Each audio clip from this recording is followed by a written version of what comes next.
Sharatchandra Sharma say you'll see Manipur, Taram Nuxing. I say Manipur topic say NRC a loss hope hybridry Madudi as high am the Torombadu as Hadu Mangal heavy area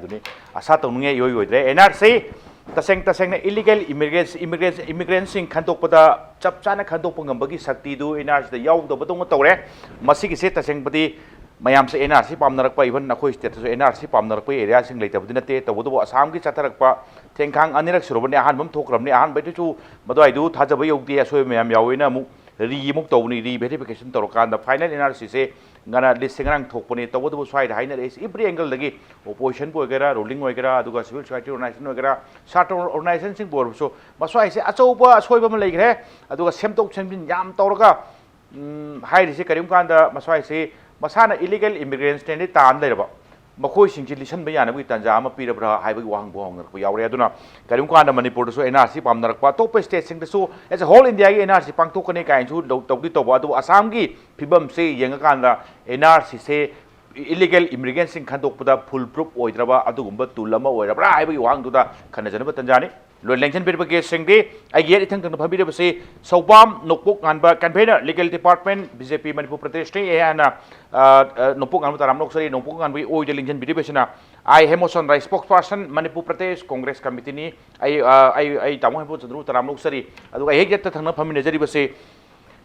Professor Narendra, Head of Department Biostatistics, the Rimsne, I Tamu Narendra Ramnoksari. Yanan Base opposition Tawudi Assam visit the same Yangurgadi, opposition hybrid ruling hybrid Yayan the Buggy PM the ladies. Not only political parties and student organizations, civil society organization, Mayam to power say, Masi Mato, Pazana Pangtok, Aquina Paraba, Aquina Kalamba, Wakandu, Punkai Kale, Ibadune, Yanan Basi, Tamu and Laksapte, NRC, Matamum the Dimasai say, Quiddy could have NRC, NRC, Updates and Pankoropa, Samda, Assam Film Yangurakanda, NRC. Palm the give him more electoral otherwise NRC Amarum the Haraga, Basi illegal immigrants in Kantopada, foolproof Oiba to Gumba to Lama Oibra with the Wangam Tolida, K. Gopum Tamini. Yana, but the NRC Mutanga, Mayam the Suhi and the Kangi. Do NRC have a national register for citizenship, have a policy, a unique Oiba. Only Assam state, Katanga, whole country, Assam ki state sidang provision piba koi document damani. Aduga masi ki potsin sahi humphunipan ki mamangi wari amane. Yam sangrama matam ki period ki wani 1951 da ihan han NRC CM gi 1951 na sidi koi ki republic oibda ngai ri sahi humdramu highway are 68 round of tota ga. Adna sahi 68 years ki koi ki amna demand nama lakpa adagi koi ki hujik base year ama koi nangana ri 24th March 1971. 1971 see 24 March 1971 high see East Pakistan and Khangaramba hujikna Bangladesh hairaba masi Bangladesh na independence koi Bangladesh oirakpa Pakistan ki West Pakistan hujik Pakistan leisi dagi Bangladesh ki independence phangakpadagi adugi mamang da 24 March ki mamang da IC India da kano da change proof to kodoi sina basis oirakadoi ni adu hujik lai si ngarang koi final list si koi phonge. After many civil society, the Supreme Court Yonare, Ama Yonare, Masida Pin, the Bokoto, my arm line of the final list the expectations Yamna lay. Koi whole country Gisulay, Assam Gisulay, Adigi Maruina, Assam the Tangnariba, a Kogi state, Manipur Gumba, neighboring states, Okogi Madugi, a Koi with very watchful eye, a Koi Madu Koi Ying. Adu Laibating as I said at Nahabir Dumaina. Masida. Magi purpose ama koi infiltrators mayam adagi koi foreign nationals mayam adagi immigrants mayam koi indigenous population da koi Assam gi maru oina Assam gi indigenous population da masai Bangladeshi influx la kanda koi demographic change lakpa khotpa mayam ama chahi decades ki haita de chahi humpu nipan gi wari oita nong ti yengbiu so many years masigi problem mayam si am lai whole Assam agitation ki wari koi ki asu tholakpa adagi foreigners issue ki wari mayam adudi madu amu lina ru na matam longna na bani ada purpose ama sa habi bi dumaina masina target tawliba purpose ase serve tawda tawda ha question mark achaw ba ngarang di koi phangba ngamme yes aduna maswai da political spectrum gi wa sungna natre swai da BJP oigera Congress oigera Assam Gana Parishad oigera Assam koi ki any koi ki lai ba stakeholder haitare adi civil society oigera adagi effect tawriba masai effect tawriba illegal immigrants bu hairo adagi maduda exclude tahoriba exclude tahodaba se amta khan yengbiu crore ahum 3 point exact figure today kona hajarge 3 crores 11 lakhs 21000 si NRC gi anoba list da include tawri hairimne adagi amuk somdana amuk 3.11 crores kano taw matungda 19 lakhs something 19 lakhs muk se round off taw kan 19 lakhs muk yaudri ne adna maswai da agi wakal da di pin ba natraga pin da bai wa na tabada purpose ama koina masina akoigi purpose ama serve tawgodo haibado masida yamna it has created more doubts than has created clarity of the issue adu yuani live question di adna hujik si BJP gi su himanta biswasa mana haiba statement pabiramani adi somda atul bora moigi kanoni moigi di government ki partner ni AGP की अतुल बोरा से AGP की थी president जो है बनी agriculture minister जो बिना साम की माना हाइरा इबा अधी अकोई की कांग्रेस तक की सु अकोई की से अकोई सीनियर लीडर तरुण गोगोई की मचान पा हाइप तारे मा याम सीनियर दी हाइबे आदमी मा अनो MP ने तो वो he is a very prominent leader the Congress की ओइरो BJP की ओइरो अधी की अकोई की लीगल अकोई की ल्यूमिनरीज अकोई की सिविल सोसाइटी दा असम पब्लिक वर्क्स ने NGO मना स्पीयर हेड तौगे बनी सिगी सिगी केनो से मागी ममिंग दो कावरे प्रेसिडेंट की माई ममिंग दो विजिट केनो कौनी माना स्पीयर हेड तौगा सुप्रीम कोर्ट NRC माना पुखत की बने अद मोइसु दे आर वेरी अनहैप्पी मोइसु सिदी पूरा it is a sell out सिदी अकोइना एक्सपेक्ट तौबे NRC की पोदसी फंगदे हाइबे कंफ्यूजन अमा लाकपसिदनी अकोइना लुरैसे अदे अइंगोंदा होय डिस्कशन अकोइ प्रोफेसर साहब सु लेरे इना मोसु लेबिरे डिस्कशन बुदी अमुक लाखिनी अते लाइक अदो अखोइदा अइना यामने मिपाइबसे हाइबदी हौजिक अखोइ यामना एम्बिग्युटी याम लेबा दि हायिंग अखोइगी हुजिक याहोद्रिबा मयामसिना कमाइन तौदोरिबा अदगी याउरिबा मयामसिना चुम्मिबा यौक्सल लेइ मयामसिना से हाइबा क्वेश्चन दुसु क्वेश्चन लेदि मसि इल्लीगल ओइबा मी मयामसि लीगल ओइहनबगी अचौबा प्लेटफॉर्म पी खबरा हाइबे एरिया फ्लड अमा हाइबा हाइबा अदगी मीगी अमते येंबियो खबर द यावबनी इंडियन आर्मी ऑफिसर सुबेदार JCO हाइता आननुल्लाह नामा असनुल्लाह हाइबा कन ममिंग दु कावरे अदु मागी मथांग इंडियन आर्मी दा साप तौरमा नुपा अमा NRC दा यावरमद्रे अदि मागी नुपीना यावरे हाइबना चिंगबा मयामसि लाकपसिदा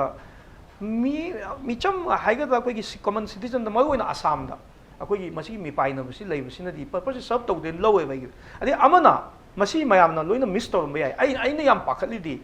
अखोइसु NRC पामे दिल्ली दा इबन BJP की MLA अमना भावबा रोंगियास मयाम दिल्ली भाव योक्सलेरन NRC दिल्ली दुसु लौगे गायगले अखोइसु NRC हाइबा मतमदा NRC अखोइसु पामे असागी अखोइगी CAB कई अदोदा मयाम सिदा लाखो कोप इरांग याम लाखपसिदा अखोइसु फुरुप मचा ओइजबनिना NRC BJP की वानते कांग्रेस की वानते सिविल सोसाइटी वानते अखोइसु पामेगन हाइरकपसिदा अखोइसु NRC सिना कानब लेगदना हाइरकांदा NRC सिना हेना खुदोंग चादब लेगदना हाइबगी अवाबदुसु लाए अमते येंबियुको 19 लाख ने 19 लाख का अराइबा 19 लाख से मणिपुर की पॉपुलेशन का कब अबे मानरकदो अदु 19 लाख सिबो हयेंग मोइदे पंजाब तदि चेलोय अनपुरमदने अदि मोइ बांग्लादेश की बॉर्डर दि सिल तोक्संगनि फॉरेनर मयाम ने अदि काय चतोरि अदु अखोइ कनो द जिरी रोमदगी नत्रगा अखोइ मणिपुर चेंसल अदि कमाइ तोबो मणिपुर नॉर्थ की स्टेट सिंग करिसिंग डेस्केटर तोरकदो मिशन समनाय कादा मसी यामना वानी आइदि यामना मसी मिपाइनिंगाय ओय कइनोबो अखोइगी करिगुंबा एक्सक्लूड तौखिबा मयाम अदि सोमदा सिगी फॉल आउट मयाम सिना अखोइगी मणिपुर दगा मसीगी आइदि अकन मसीना इन्फ्लक्स का लाक्सनदना सोमदा अखोइगी लो मयाम प्रोटेक्शन तौबगी लो सु लेतबगुम तौ अदि अदुना मसी आइनु गमदा चनैनबा कन्फ्यूजन अमा क्रिएट तौबसी याम अनफॉर्चुनेट नेना हाइनिंग ओके थैंक यू हन बडाउंग दम थैंक यू मरुइना NRC से तौरकांदा मसवाइ से इलीगली चंगखिबा फॉरेनर सिंग मतम चानदना मतम चादना हाइदि पीबा डेट खले 71 की करी मस्वाई ममांगदा चंगहोबा मतुंग चंगपसिंग करिसिंग अदुगा स्वाई मरक चंगलखिबसिंग करिसिंग से तसेंग फॉरेनर सिंग डिटेक्ट तौनी हाइबगी अकन थाजबा अचेप थाजबा दुनि लेरमबसे तौबदु ओइरे असम की फिल्म जिना हाइबताय असम की फिल्म जिना याम थाजरमबदुमदि थाजबदु मांगनग्रे सम हाइरे कांदा अदुगा करीम कांदा हंगे क्वेश्चन से तसेंग इलीगल ओइना लेरमबसिंग दो लीगल ओंथोपो याननबगी अचौबा तंजामा अचौबा मफम पीग्रब्रा हाइबगी वांग तोलक नते अदुना लाइव वाफमदी अटोप स्टेट हाइबताय मणिपुर अखोइगी मणिपुर यावना अखोइसो NRC से अपडेशन तौबियु गाइदि हाइरमबनी लाइव वाफमदी ओइरे फिल्म से येंगोना कांदा ngaikhone NRC du to budo Assam da tori phum do akhoi su taru hani ngai lete ngaktung kham kisi yam pamnaramba aduguma makhal gi NRC du foreigner singkari sing detect tawne na hairamba sing du pamaktaba madu umta kham kisi ka hai phum lakadure hai bagi wahom su thorok tabdin late Nongpoknganba dai laksaning se Nongpoknganba kai wahom thamring maroina maswai se ngasai hai ti hai cutting across the party line hai batae maswai se loina bak NRC Assam kisi yenguragati yam pena daba thaja daba duga kana gum kharati o khong dana kapagi area duni sam sam na kanda taseng yahum di thokpa yawa phangak tabuduri thamo yam kai ni aduga yahum di thok tabadu yawsal lamagadi khare na haraw bom su pok toimni yahum thoktre na khanba singdu yawrok tabda thoidona makhoi da yam kai nungai tabdi phau roi yawning badu amani koi sam sam da aduga yawbam thokpani ekhoi di punchi chupda lejarakpani kai na khanba sing kari sing given suicide to yakhoi na ri Assam ki kari sing se taseng na NRC se Thajaba Thamambadu, Thajabadu Pungang Mangre, NRC, Makata, illegal immigrants in Karising Kandopada, Kanabat to Lamo, or have the Kari of Home Tambination. I give more to the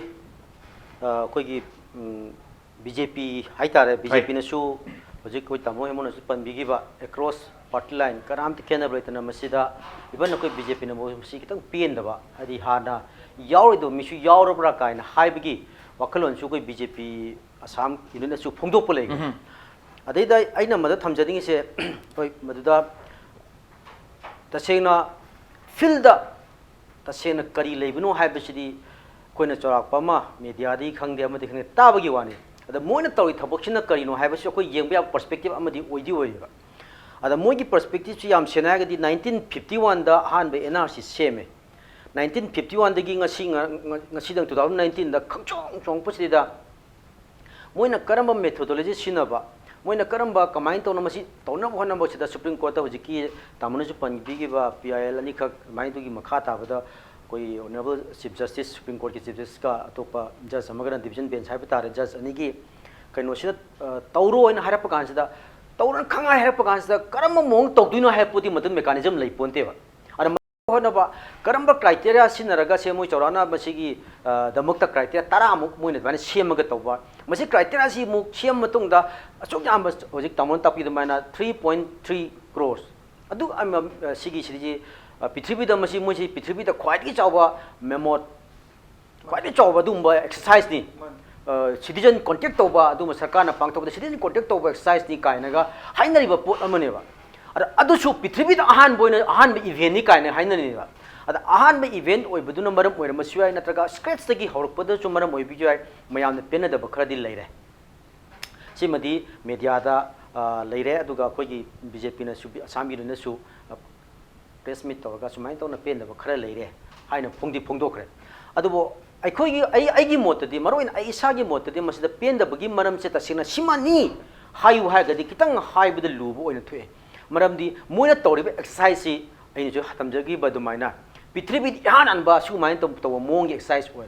moina legacy data semgalakpa adigi legacy data semgalam matungda amaga saunadaba Manipur ko India gi leba sangbidan da piri ba hak sing chu kai dana bo honaba ada hak sing kai dana bo honaba da moina toriba thabak tu da akai ba di tawbada waga da thabu mayam lakpa masigi hariba su mayam si tawna bo honaba awama mayam ma su mayak na dabadi natte haita ana aha moina method si aha madam publication of legacy data yana legacy data phong na bonare legacy data phong basi moina basis maroina 1951 gi hojiki NRC gi do lere adigi electoral law 1971 adu maina sigi basis ta toraga kana no haiba moi gi tiget laga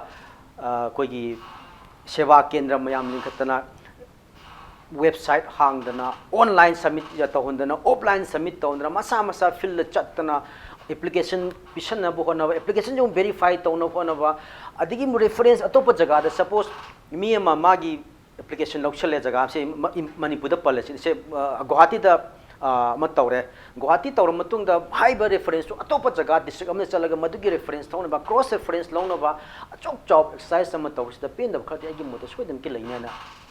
khanje okay thank you pen da khara lei se pen da khara lei 19 lakhs ta khandok pom nei le adu pen da gi pen da gi pirang hai batai pen da khorok se khara yang kan koi wani pen da gi pirang sina mara moiduna masimak maithi ba atu exercise ni hai bududi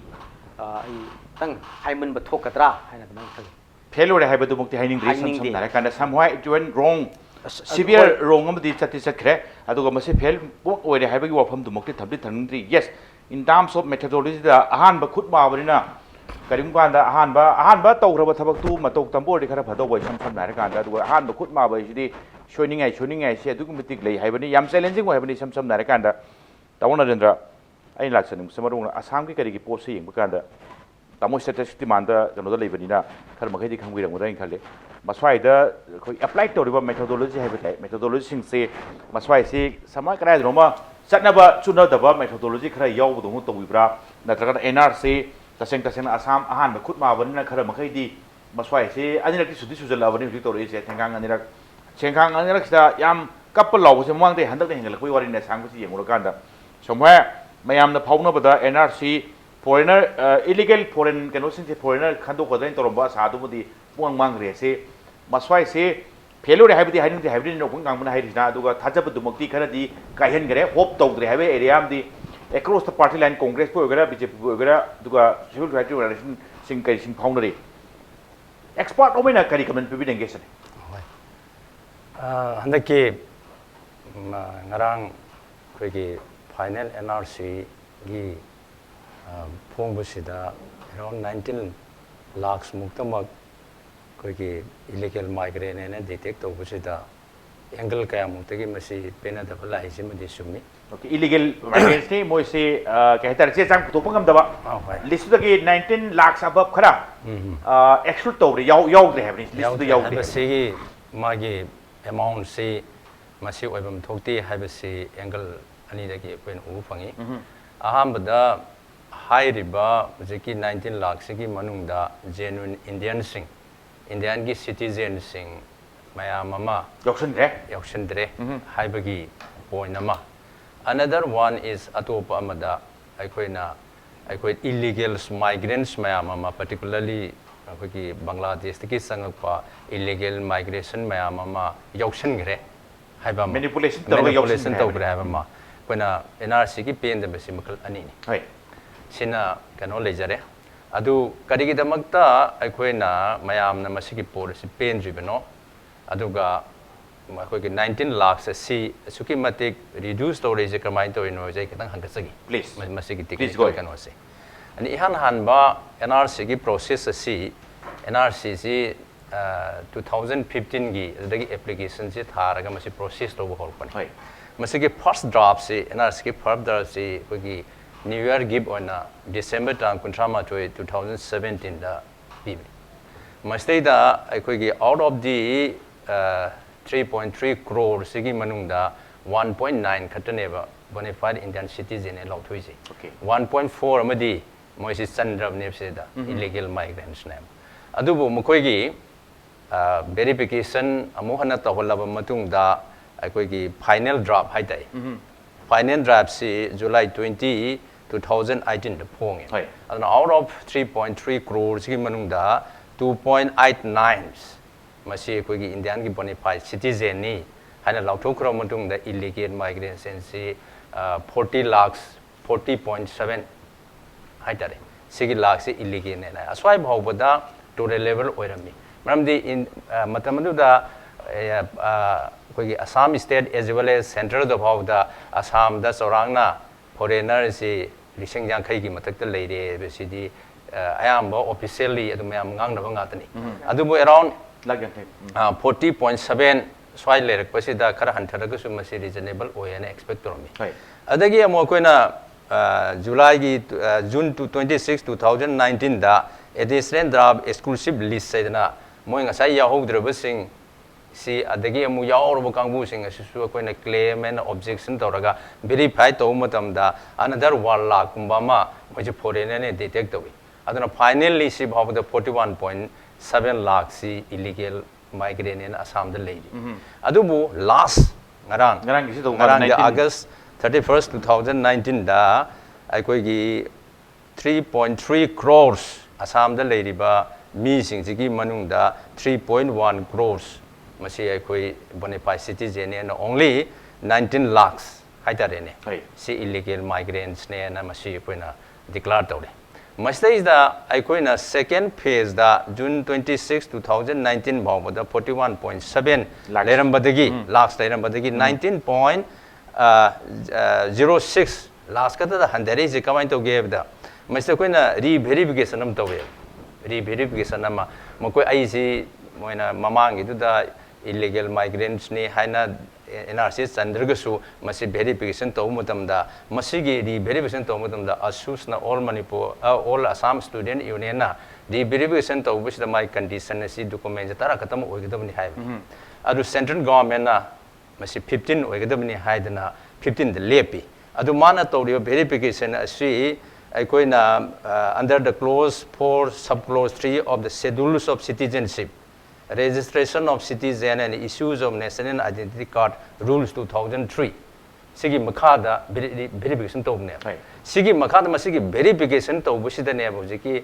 document 15 the base roga masigi verification to budane 41.7 dagi 19 lakhs the reduced to easy aduga masigi softwares masigi process ama NRC ki process ama to busi Wipro company na to ne am sigi porsi yam scientifically Wipro company na mai software si sinar ka to ni aduna somewhere akon ba final akoina verification massive verification hai dai masi clause 4 sub clause 3 of the schedules of citizenship rule 2003 aduna masigi swaida to ni adu matamda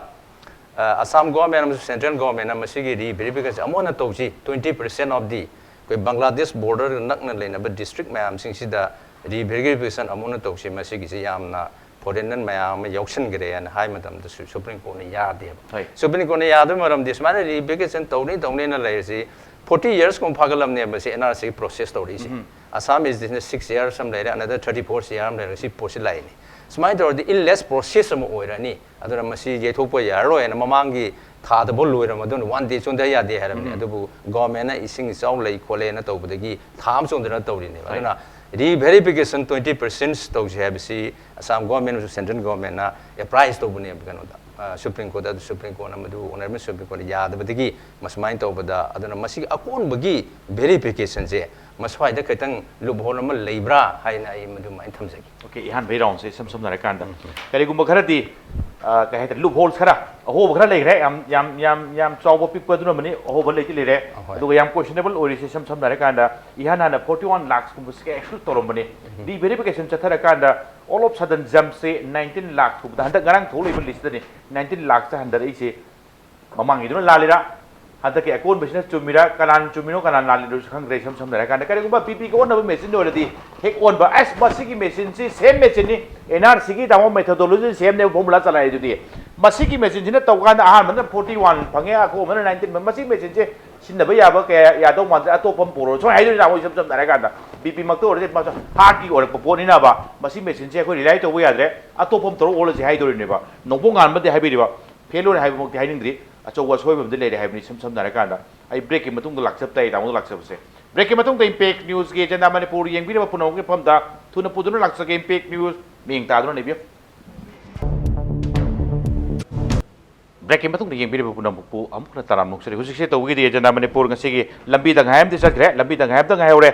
yam sang na ngang ngai de le bi ta seng ba NRC yam chawba issue topic amani yam chawba area ni phas area ni yam na ngang ro su ma swai se mayam chu loi khang bi ram ngak tani to bo bu Manipur do so NRC se civil society organization seng even state government ki side ki NRC updation akoi chu request tawni akoi chu haijani akoi chu parchu tawni urge tawni ha gi area am kan lai ri lai wafam de in thamjani bu se senior kuire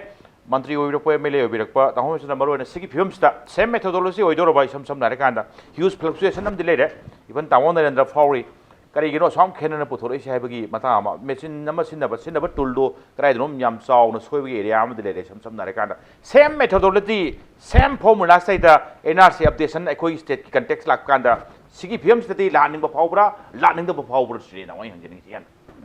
not. It will defeat the purpose. As I was on a high video, subject to corrections, subject to data, as I be prone to we call it technical over Yamna, say EVM machine, the high rose, technology, Juknina, Magi, Tongan, nitty-gritties, Amanedu, Sadharon Prasada, Sadharon understanding, the common understanding, the say 40 Zanatapu to 50 lakhs, 40 point something high. Although I bowed lady have see cutting across the board, Adum Kabu, Adum except on a port amane. Madudagi plus minus lakh amani tawai, hingapay tawai. Adu 50 lakhs है ना पानरम पोतु ना 19 lakhs तम ताथर इसी सु question number 1 कमाइन तो ना शाम discrepancy ले नो हाइबम अदे कि उजे की जुक्सिदी आमना pinpoint तो रबा एक तो error Sidi zero error the लाइर दो ने zero error द लाइर दो मतलब सिदा ना 19 lakhs से थोले भी कोले भी गाना हाइब सिदा यामना कोई ना गसाई की खन्नरंबा मणिपुर दसु कोई की एंकर ना ताकपी बिनाव ना ताकपी बा अखोई मसी कानागदरगा हाइबगी ओना तैनबदा असमसी तौरोगा दोसा हेना नंगदरा हाइबी क्वेश्चन सिमदी अदुम क्लियर ओए इवन इनाव नोंपोक्सी यामना नोंपोंगा मे जाई याम नुंसी यामना सु याम प्रिपेयर तौबो यामना नहा मोइना यामना फजना कोई डिबेट तौनबदा यामना साउंड ओइबा नुपानी अदु भावबदा मा बीजेपी केनो ओइ भावदा मा ngasi kitang consider to kitang adi loinamag natrasu ai kitang di ai loinamag ti fail oye habi haining de du khadai asoiba khadai leire si mana sibau haiba si haiphet adum yarabani understanding de ma bhauda moigi stand jo dum lawri adu laiba poti politics ki wasi amuk totally of the tokisi modu politics ta laga de koi congress su koi na koi NRC demand to mane koi ju koi torum di koi ju vote bank ki wari BJP su vote bank ki wari so I does something chanai na bam ni lai re se ai ongta haije ge si eng bi ko akoi NGOs in the laksing sai Assam public works ki wari aina high gre sai ado Upamanyu Hazarika hai na Supreme Court ki lawyer ni masi anti influx akoi ki moigi organization si anti influx akoi ki body moigi Assamese da di Prabhajan Birodhi Manch koi PBM hai PBM se achoba keno mani moigi keno spearing akoi social service social oja khangbi mani oja masi akanba moigi keno ni koi civil society organization ni man hai bisida yam tin ba keno sentence ma ai keno ai court tok jege man hai si moi Supreme Court ta chatle anti influx moigi si Supreme Court ta chatpa matam sida moina hai sina NRC sida akoina Registrar General of India da state government ta su akoina haire last year August 2018 na niko se si oza no ki 18 gi final list ama namu chaye mai mamang da phong bu gi amu review to bogi matung da ne ba haise aduda Upamanyu Bhattacharya the court to ga haise ma haisi atoi matam da akhoi su Congress ke so ai dum blame log je atoi matam da Congress su yam kan ngang de BJP su kan ngang de kai no ngasai akhoi government political keno me am se tumin na loi lai du ma haisi adu matamda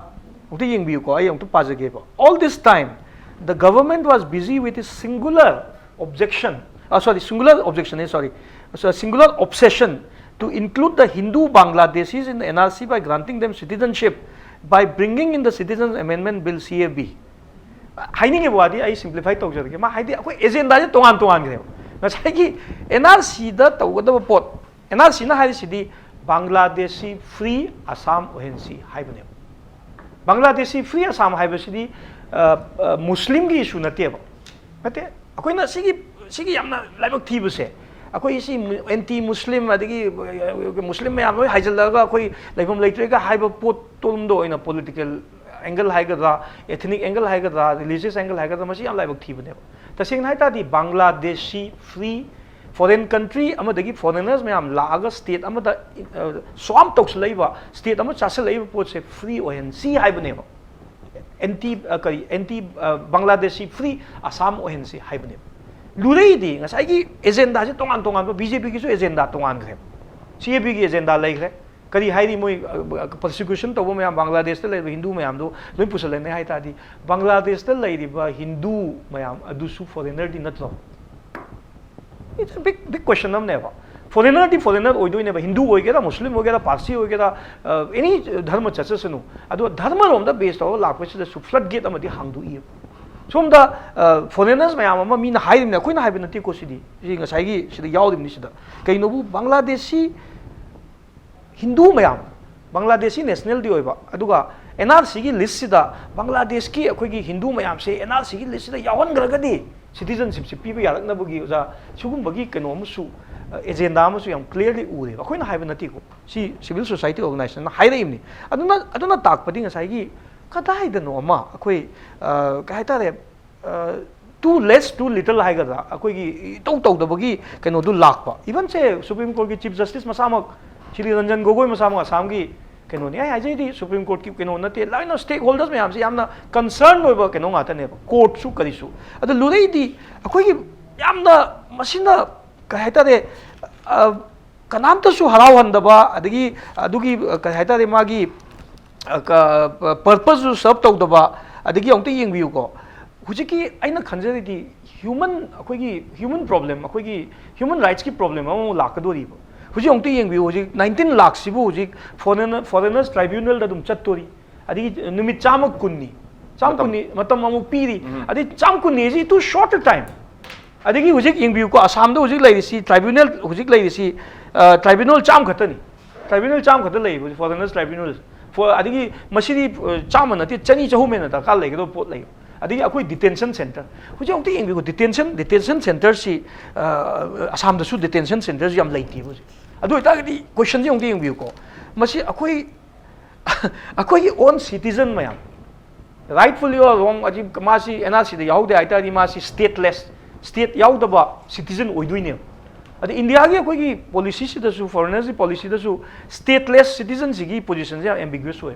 अदुदी अखोई की केनो मयाम सी हुजी आइनो हुजी हाइजगिबा ngасai army की JCO दुबु हुजी NRC दे याउदे मा stateless person ओरे foreigner ओरे ना हाय तागदी मीगी भारत माता की जय न मीगी कोई न मीगी अखोई की करी इमा लेबा की दमकता कथोक चला बनुपा दुसु हुजी डिटेंशन सेंटर दा प्रिजनर ऑफ वार की टाइप ता डिटेंशन सेंटर अम दा थाजल थमदोरिब्रा अति क्वेश्चन जी हम लेग्रेबा अदुना ngасai की लाइब पोचिदा यामना कहतारे कोई मसिदा यामना कनामत नुंगाइतबा हाइतारे कनामत मसिदा पीनबा अमत याउदबसे मसी यामना कइनो ओइबा मसाइदा होय मसी ऑफेन ngасai इनाउना ngасai हाइबिगु दुमाइना ऑफेन मसी अखोइना मनुंगदा नीति ग्रिटीज हम कन्नजु होनै ngасai ओजान ताकि पैसा सी ह्यूज अमाउंट ऑफ मनी ने ह्यूज अमाउंट ऑफ एक्सरसाइज ने कोई स्टेट गवर्नमेंट की एवरी मिशनरी स्कूल ओजादगी क्लर्क तगी एलडीसी तगी अदगी ग्रेड 4 तगी असम गवर्नमेंट की सी मसी की एनआरसी सी तौन होनबदा मतम सी चंगना पैसा सी चंगना होनरइने अदुबु ngасai की पर्पस अमा सब तौबदुगी ओन तैनबदा सोमदा इंडिजिनस पीपल असम दा लेजरिबा अखोगी इंडिजिनस पीपल मयामदसु थ्रेटन होइबा मोइगी लम मोइगी सोर्स ऑफ इनकम सी कमाई तौदोगी हाइबदुगी लंबीसु उदबा अदगी सोमदा जेन्युइन होइना बांग्लादेश तगी हाइतारे ngасai की बांग्लादेश त लेजरमगसु 24 मार्च अइना ngасai हाइजगिबा 24 मार्च 1971 की ममांग बेजिया दम पीरीदना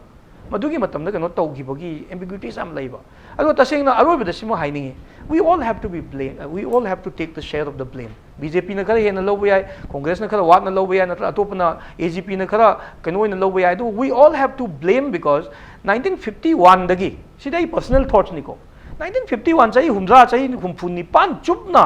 अखोइना तौरमगदब पोदमा अदोम डिले तौना लाखबसिना इन्फ्लक्स ति लेप्ते it is a porous border हुजिकसु अखोई फेंसिंग लोइद्री वेस्टर्न पार्ट ऑफ इंडिया ददी अखोई राजस्थान बॉर्डर पंजाब बॉर्डर मसिददी फेंसिंग गाजी बान तौदो कोन तौई अखोई ओंतो येंबियो नॉर्थ ईस्ट अखोई नागालैंड मणिपुर अखोई पोरस बाउंड्री बर्मा गा अखोई लेरिबा म्यांमार गा अखोई लेरिबा बाउंड्री टोटल नेग्लेक्टेड केनो ने अदुना पोरस बाउंड्री बांग्लादेश का मेघालय गा लेरिबा हुजिक बाउंड्री हुजिकपुदी खरा खारे अदुना ताकदा अखोई बॉर्डर पॉलिसी अखोई लेरिबा मतमदी कांग्रेस होइसनो बीजेपी होइसनो अदाइदा लेबगी focus in the context of the North East in the context of Assam, in the context of Manipur, in the context of Meghalaya, कोई border states हाई तारे सिगु स्वाइदा influx लाइबा हुजी अखोइना वारिबा अखोई indigenous population से त्रिपुरा दा त्रिपुरीज में हम लोई रहे हुजी अदुना चिंगबगी वारी में हम से तसेंग यामना alarming ओबे पोने अदुबु आई वाखल ददी होय total failure अदु दाने न मदुदा acquisition तौबदा आई सिगी forum से it is not appropriate political party amanu wora prolong negligence hai batai so far as border is concerned sam na kan da mas nganglak taba selak taba sam da thawoina rawum da bagi thawoina lahok da bagi result la mani final word am ta haji give sir aduna I think in my opinion handaki live see second time ne habi jana so habi final am phone adi final amu phone ngarang ado final is final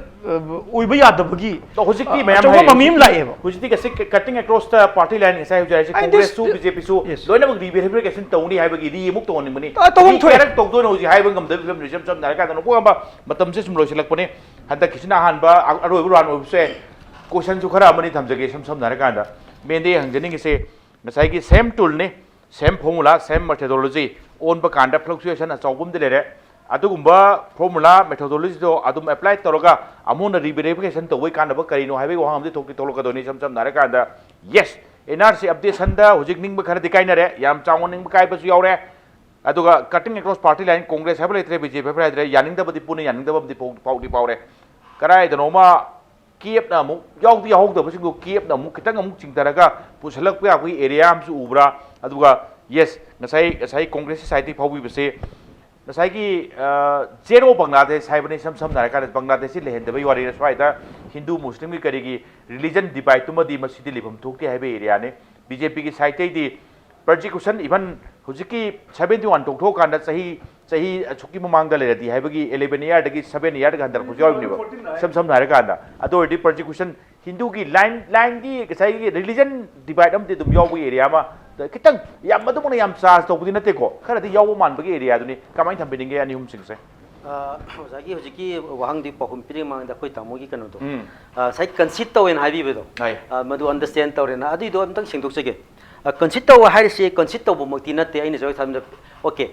pena da bakhra leire adigi hana koi gi ojan stock piba 50 muk advine officially here and there 40 50 advine toga somewhere near 19 mu tarak pasi obviously madakra soibo le soidi soiba lermani hani either hani official kanu data tu lanbra natraka hande kisi lanbra ani makti amadi oire haibi ge ani madumang na ine ta kanu to gi wafam din nate natraka je koi ani sengdogre tamugi hujiki wafam duna lan pugi bagi ama legedra haina adu soide haibi ge area di ubama le haibi ge soide an area urisi hujiki potu ne ba hana 40 50 da mayam na panaramaga marandi sentimental issue issue oiba aidi aina sentimental issue oiba aidi nifu na kana laaga khangongdana 19 na khangta atadi lalamani haiba adugi burst out emotional burst out oirambasu yaeba nevertheless hana nifu yang kai haramaga 19 da lai haibagi khenaba khardi lere adu khenaba du samaya aran ba khara yauromani haibagi wanida madu mangna hojiki kano si soire na taga failure samaya here and there failure oire haibagi wadu budi natte second thing masida koi tamna su jana su ki kano pusan bire koi kep ki matang ji pusan hoi koi religion line da tawbu khopane na ai motade macha am tina tongan bi issue ani ne ta yam hatin tongan ba yahala madai koi na purpose si Supreme Court nasu already instruction piraga maram si Supreme Court monitored exercise nya bita Supreme Court masana masi monitor tawraga section 144 constitution ki article 144 ki makha da order thok tan haidi leiriba civil administration judicial administration khudima haiba kanu se involved to report si registrar da lakadam then registrar should put the report to the concerned base id chief justice ki honorable ki adu mind to yam section na to put amani haijabata ana yam section na kayumba masi choiraga di obviously monitor tawbada honorable Supreme Court choire ana haibasu laladaba jaga ama yauriba adiduna strong kana section na taw pot amu oibanina masigi purpose karino haiba kanda da illegal immigrants sing chi kana no sakhang na bona mane ba ad illegal immigration si yam live issue di nati maram di masidi India na ningtaba phangdringai dagi ama mang dagi akoi gi census ki CS Mulen ga na moi gi British parliament matam da su sigi kano se influx leire har report kya da idana la bane ba only 1951 da ahan ba kano ki NRC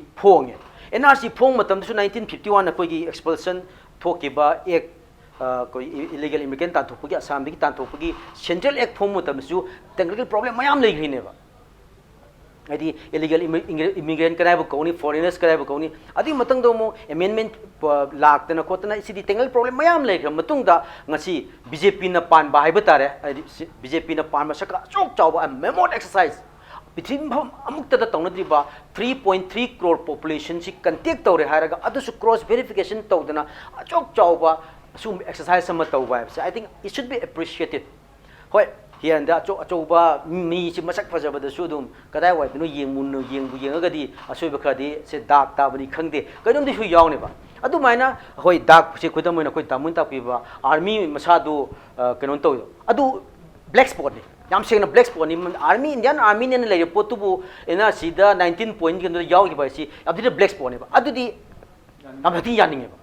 adu ma black spot tu yaw gane ba here and adu ma ne koina koi gi Supreme Court ki monitor to bo exercise ni aduna mari ba choira ga di Supreme Court chu la le na hai ba yab ki jaga le ni am section to pot amani hai jab yam section to pone section soi adi da hoji ki kep ki mata tension bitai ko oh attention jarge matam jo loisala male kep ki matang je kep sin ani je khena pone ha tar kep bai sidi sai gi hani citizenship ki wari ma sai gi a citizenship ek ki makha da Pakistan ga khaidor matam da sumain to na yanagi bai tar Pakistan dominion Indian dominion ani da yanagi ba noina transfer population laine si haiba adugi matung sum lak chaba pot amoi ba oi bai tar so ma kani na muslim sa khiba sugi da ek basa do jawjari na only khoji khenna si date to khenna bi wane ba ek original citizenship act to da masa yaujari ba India Pakistan dagi sumain to lak khiba mi singdu India da laga di mo Indian citizen oirin adu maina Bangladesh saiba jaga si ju East Pakistan harim ni only 1971 72 se da khaidok jagi bi wane ba adugi kano si wakhalon chu lauraga madugi sai kep ki wakhalon lak jabi wane ba where is sigi NRC port city pungtong tongan port ma da masidi tasin illegal immigrants khandok pa ne illegal immigrant definition si ekoi ne kep ki na hongak pa ye adubu maduga wakhalon du sengbote dum adu sum taba mathok tai sam sam na kan da ai batu ki achumba area khara su lei lei adu to bodo si haina se kep ki billing khalak pa kan sam sam na kan da asam da sum hai da bate kep tu lak to ordi NRC updation du ki ath kari thoi ge se hangi da bate sam sam na kan tamol lo selak se tamol lo chandu ni ko tawa tawa Narendra ta matam lo selak puri tawa boro hoi hai ti hai bi yam chaw bo exercise ni 3.3 crore du gi badoi da immigrant sing legal immigrant sing khandok ko se yam chaw bo exercise ni appreciate to thoi hai bani sam sam na kan da result upakan da appreciation to ngai rum law yaw ri bra at the same time tamoi hang doi expertise moina expert moina sigi same methodology same formula da NRC updation to ko se tamo thaja dori bra thaja roi dori bra kham pibam gra methodology formula aduga technique sing hong mathok ta bra adawai na tragadi sigi same lan ga do phim ordi NRC kam ta pam de habi area phong ngak pa ya ba phim le bra simtan khumi tai tamo roi boina NRC se am scientific oi process man ma'am ne na khang bi de koi ki ma legacy data na ni le gre koi ki NRC 1951 the electoral rolls in the midnight of the 24 March 1971 adagi 12 admissible document and mayam later adagi 2 supporting documents later other 2 supporting documents high division ki toraganda chenya pote ba okay chen badi yabam di thok to bani chen di sele chen badi yabam thok tab ne ba aduna first draft the final draft the porsi katara bhog the 41.7 line ne mai simam thokte ba adu sien gi dang sai kitang panjagi se akon bagi re-verification to bu da akoi citizenship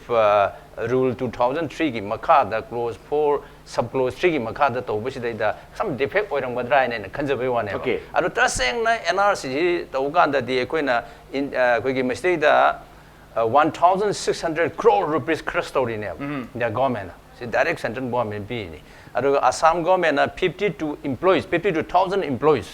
se to yam gigantic tax sam ne yam phajagraba the first office kai ni koi kan sing di yam sograba kan ho mani adu Manipur da su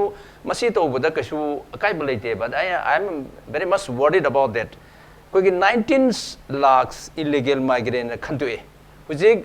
government high city 19 lakhs ki manung da IG sanbam thokte objection IG koi bona fide citizen ni haina claim to bagi option du katane piri se aduga 19 lakhs da yauksan gre madu to bagi di pi deba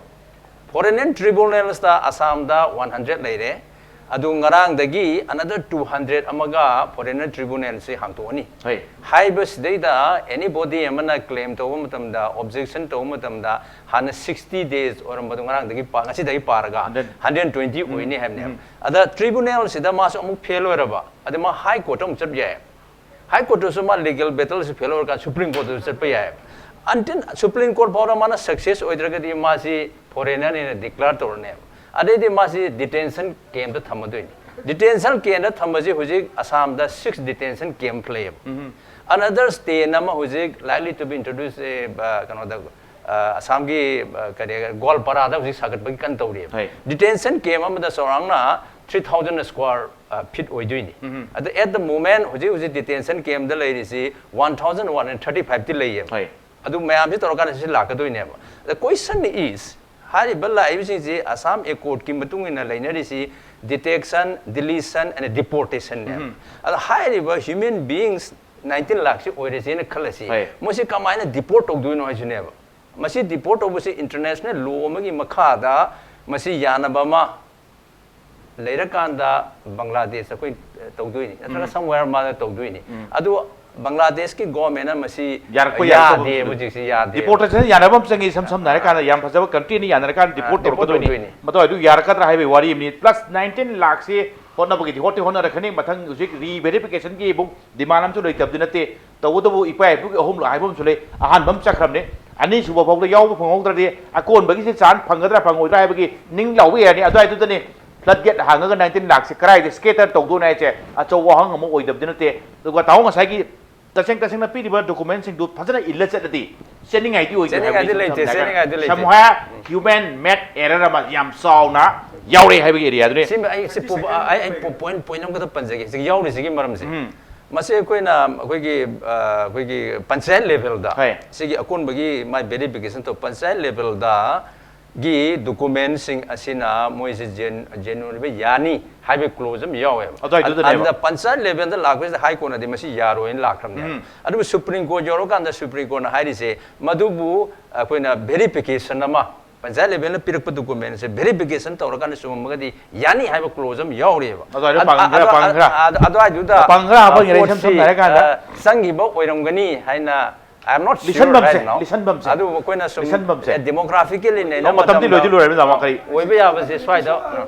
very short ojana hai bi bido sumi da na na hai bisu mi ai ma shi kasu CAB is different da bido ma da mo kasu kenu de ai na sa hai bi bido kasu na te la sumna sigi whole exercise se sigi exercise rests from the shoulders of the incumbent government ojana takwi gi bido 100% correct ne di sigum bagi exercise ma to si union government na bu paisa spend taw da su state government ki resource season na da su incumbent government to ki responsibility de lei ha adwai dani akoi question mark amadi lai hai bani hai hai question cannot nothing sai gi CAB du na mo to ami issue ni ado CAB ki whole purpose di religious cannot da lai bani na adu su reality de adu nazar andaz to ya di madu underestimate to ya di sai gi lai ba poti sai gi government ne exercise lo kone na government ja adu su BJP na police da su BJP ki government ni Assam da su adu da question khara mayam aina hai ba nati ko adi congress aina hai ba nati civil society organization adu su Assam gi yamna prominent oi ba civil society organization na yamna hai ba du quote to jaba da ni it is unquote it's not my saying no it is not my saying but the finger of suspicion di lai haba kai no bo adwai da complacent oina sai ojana takwi du mai na sai hindu bangladeshi me am du gi issue da di leniency khara laibra laitabra habi question am di lai thokni have nation sam dai ko ngamba som da su second am law ramina natradi hojiki to yam chume koi tamun takpi bido responsible race on the present government mam di hojiki exercise BJP adu pali Delhi deju pali Assam deju BJP government ni deju BJP ni china to angre mam di NRC sida tokdribina adu chume adu bu yam sena ha gadi is a chronic disease kai do bai no is prolong se tamun panbi gi prolong neglect ne do prolong neglect se government ki party la gadi prolong neglect se kanana toram buna gadi obviously Congress for so long Congress na pale se even Manipur jiri Imphal is ki dai Imphal is jiri yawi ko jiri se the decadal growth 2001 degi to 11 gi decadal growth se okay 69.2% ko hai na mana torbane se lamina ko su se 21st century de lamina advanced status section se afaba taw se bai wari dune point to budi yaram ba ra hai bai question se to ngar ka thank you matam loibne nompu kam wala wate nompu kam ba do taw na taw na rendang se impact news se do lakbi ba do ge ngase ge jana man puche mapung phan bi ge tamte lo chela puti kai ko me jero ge so mapu am kan ta lo che ngase ge tamta ti impact news ge jana manipur matang solution jana ba tanjai ro le adu lamdam se thok li ba thok do wa thok kya ge mari chum report ke tabak impact news ming ta do na ne bio